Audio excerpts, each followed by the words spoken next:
Alors, situation limite caniculaire, 26, 27 degrés, 28 degrés peut-être même aujourd'hui sur Carcassonne. C'est l'occasion parfaite puisque le fourgon est resté au soleil toute la journée. Il a bien chargé la température. Et puis quand je suis rentré là il y a à peu près une petite demi-heure, il faisait 33,5 degrés à l'intérieur du fourgon.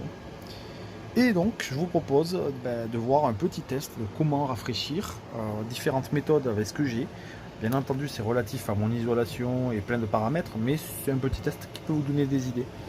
Donc là, ça fait à peu près une demi-heure que je suis rentré. J'ai réussi à descendre de 3,5 degrés grosso modo. Et je fais des pieds et des mains avec mon ventilo en fait. Je ne fais qu'avec ça.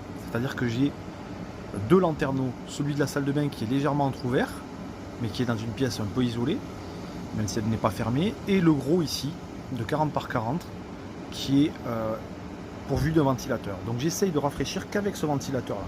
J'ai essayé les deux modes de ventilation, aspiration et expiration, aspirer l'air ou la rejeter. Et du coup là je trouve que c'est comme ça en l'aspirant que c'est le plus efficace, puisque ça crée un courant d'air qui rafraîchit. Je me suis mis en vitesse maximale sur le lanterneau là, c'est pour ça qu'il fait du bruit. Et pour vous parler un petit peu de consommation, puisque c'est aussi important, eh ben, il consomme quand même 1 ampère en direct le coco. Hein. Il monte à 1,3 ampère quand il force grave. Et là voilà. Hop hop hop hop hop. Erreur. J'avais mis en charge un téléphone portable. Donc en fait le gros lanterneau en vitesse max il consomme 0,7 ampères. Donc vous voyez aux alentours des 700 mAh. Donc pour vous donner un ordre d'idée aussi sur la vitesse et le bruit, là je l'arrête. Quand je le mets en 1, on entend même les oiseaux, tiens. Quand je le mets en 1, voilà ce que ça fait comme bruit. Donc là, moi, la plupart du temps, j'utilise en 1 et c'est pas vraiment gênant. En 2,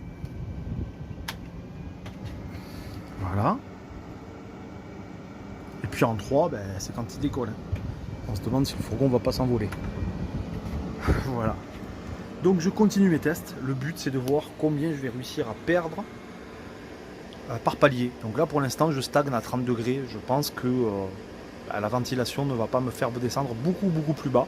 Donc je verrai après en ouvrant des fenêtres, par exemple. Donc je vous reprends tout à l'heure. Allez, premier point. Ça fait approximativement 30 minutes que le ventilateur tourne. Je l'ai fait monter progressivement. J'ai réussi à me débarrasser de 4 degrés. Donc maintenant, je vais ouvrir cette fenêtre-là, de manière à créer une ventilation, un courant d'air. Et on va revoir d'ici une demi-heure ce que ça donne. Allez, deuxième constatation.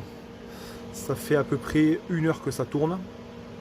Donc je suis passé de 33,5 à 28,5. Le fait d'avoir ouvert cette fenêtre, ça me permet d'avoir un courant d'air qui est agréable quand je suis assis au niveau du salon. Mais c'est pas encore suffisant, je trouve. Donc je vais ouvrir cette fenêtre là-bas et on va voir d'ici une demi-heure ce que ça donne. Allez, 20h30, fin du test. Je suis redescendu à une température de 27,5 avec au départ 33,5. Donc ça fait pas mal de degrés de perdu, ça fait 6 degrés. Donc c'est très bien. Mais voilà, ça m'a pris quand même 1h30 avec le ventilo et les fenêtres ouvertes en particularité. Donc voilà, fin du test.